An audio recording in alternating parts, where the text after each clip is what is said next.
On April 14, 1961, in the heat of Florida, a boy was born who would later terrify prison wardens, embarrass correctional systems, and force authorities to rewrite the limits of confinement. His name was Mark DeFriest. Decades later, they would call him many things: escape artist, menace, criminal, madman. But one label followed him everywhere: the man no prison could keep locked up. Mark DeFriest did not begin life as a criminal. He didn't grow up idolizing violence or dreaming of outlaw fame.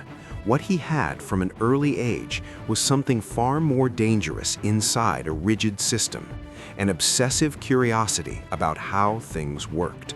Locks, hinges, circuits, mechanical tolerances. If something could be taken apart, Mark wanted to understand it. If it could be rebuilt, he wanted to improve it. His father, a former intelligence operative connected to the wartime OSS, the predecessor to the CIA, recognized this immediately.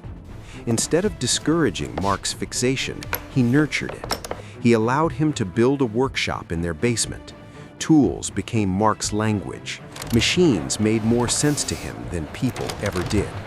While other kids learned how to socialize, Mark learned how to dismantle engines, fabricate parts, and improvise solutions from scrap.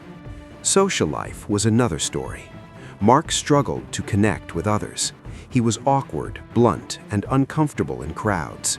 Years later, people would speculate that he showed signs consistent with Asperger's syndrome, though it was never formally diagnosed at the time. In the 1960s and 70s, those differences weren't understood, they were punished. School rejected him, authority clashed with him, rules felt arbitrary. When his parents sent him to a strict boarding school to fix his behavior, Mark didn't adapt, he escaped. That pattern would define his life. As a young adult, Mark married a waitress named Brenda. They traveled together in a truck packed with tools, stopping to repair broken vehicles along the road. For a brief moment, life almost stabilized. Then his father died. What followed wasn't a dramatic crime spree or a calculated act of violence. It was a bureaucratic disaster disguised as justice. Mark inherited his father's tools, at least he believed he had. The will hadn't yet gone through probate. His stepmother accused him of stealing them. Police were called. What should have been a civil dispute turned criminal. Confused, scared, and convinced the system had already decided against him, Mark ran. He didn't get far. Arrested and returned to Florida, Mark was charged with tool theft, weapons possession, and evading police. At just 19 years old, he was sentenced to 4 years in prison. It should have ended there. It didn't. Prison crushed him. Mark was a loner. He didn't join gangs. He didn't know how to navigate inmate politics. Guards saw him as strange. Inmates saw him as weak.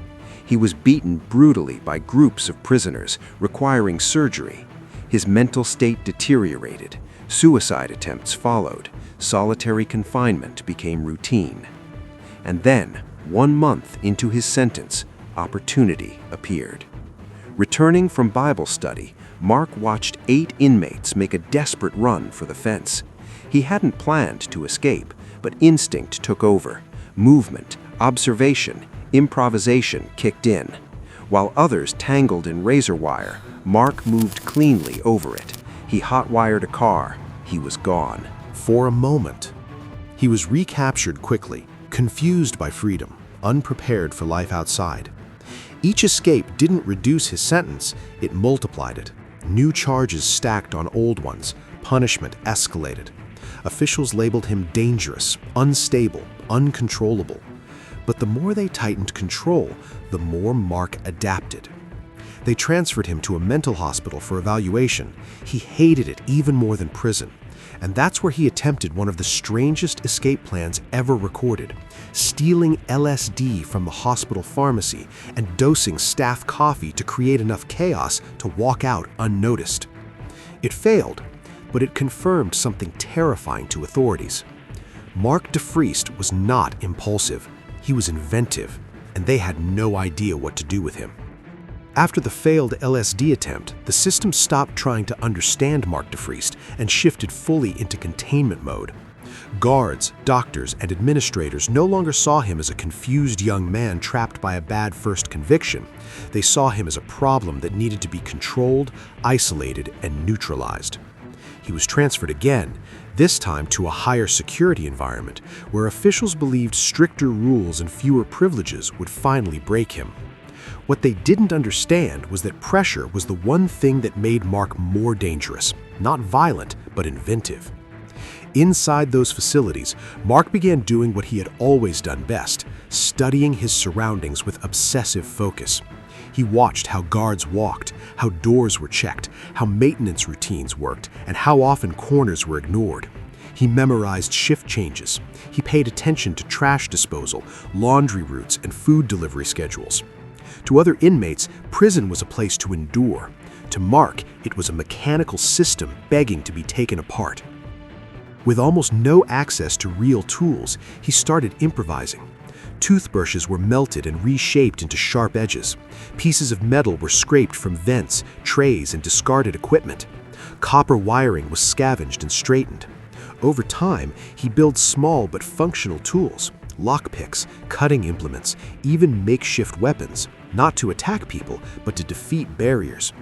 Each item was hidden carefully, dismantled and reassembled as needed, so searches wouldn't uncover the full picture.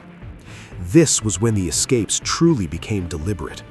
Mark's second major escape attempt wasn't a blind run for freedom, it was a controlled test. He exploited a maintenance oversight, slipped past a door that guards assumed couldn't be opened from the inside, and vanished into the grounds. He was caught again, but the message was clear. Increased security wasn't working. Every recapture added years to his sentence, stacking punishment onto a foundation that had never been solid to begin with. By now, his original 4-year sentence had exploded into decades. Prison officials responded the only way they knew how. Solitary confinement became permanent. Lights stayed on. Human contact disappeared. Mark was locked away for months at a time, sometimes longer, in spaces designed to erase identity and break resistance. Instead, isolation sharpened his mind. Deprived of stimulation, he turned inward, planning, rehearsing, and visualizing every possible weakness around him. When he escaped again, guards were stunned. He had fashioned tools from nothing they considered dangerous. He had bypassed barriers they believed were foolproof. And once again, freedom lasted only briefly before he was recaptured, beaten, restrained, and transferred to yet another institution. By this point, the cycle was fully established. Escape, capture, punishment, escalation. Each escape attempt made his confinement harsher. Each harsher condition made him more determined to leave. What began as a young man running from a bureaucratic misunderstanding had turned into a war between one obsessive mind and an inflexible system that refused to admit it had made a catastrophic mistake. Officials stopped asking why Mark kept escaping. They focused only on making sure he couldn't succeed again. They failed. By the time Mark was moved again, prison officials were no longer pretending this was normal incarceration. His file followed him everywhere, thick with warnings written in capital letters, describing him as extremely resourceful, unpredictable, and escape-oriented. New rules were created specifically because of him. Cells were modified, tools were counted obsessively, guards were instructed to double-check areas that normally received only a glance. In theory, this should have ended the problem. In reality, it turned Mark into the center of a system-wide experiment in over-control. The escape that followed wasn't fast or dramatic. It was patient. Mark noticed that even the most secure prisons relied on routines that became invisible over time. Roof access for maintenance, temporary removal of restraints during showers, moments when multiple systems overlapped and responsibility blurred. Over weeks, then months, he mapped these gaps in his head, rehearsing them endlessly during long stretches of isolation. When the moment finally came, it looked impossible from the outside. He scaled walls guards believed were unclimbable, navigated rooftops that weren't meant to be walked on, and dropped into areas no inmate was ever supposed to reach. When alarms finally sounded, he was already gone. The response was immediate and furious. Search teams flooded the area, roadblocks went up, helicopters cut through the sky. Mark was found again, exhausted, injured, but alive. The escape had lasted longer than the others, and that terrified administrators more than anything else. This wasn't chaos, it was adaptation. Each time they responded, Mark learned more about how they responded. Each failure made him better. Punishment escalated again. His sentence grew, not because of new crimes against people, but because every escape attempt carried its own additional years. What began as 4 years quietly ballooned into decades. Judges looked at the file, saw the word escape repeated over and over, and assumed danger. Context disappeared. The original charge faded into irrelevance. Mark became a symbol rather than a person. Inside, his mental state deteriorated further. Extended solitary confinement blurred time. Sensory deprivation warped perception. Guards reported strange behavior, self-talk, emotional flatness. Instead of treatment, he received restraints. Instead of evaluation, he received isolation. The system didn't know how to deal with someone who wasn't violent but wouldn't comply, so it treated him as if he were both. And still, he kept trying. By the 7th escape, it was no longer about freedom in the traditional sense.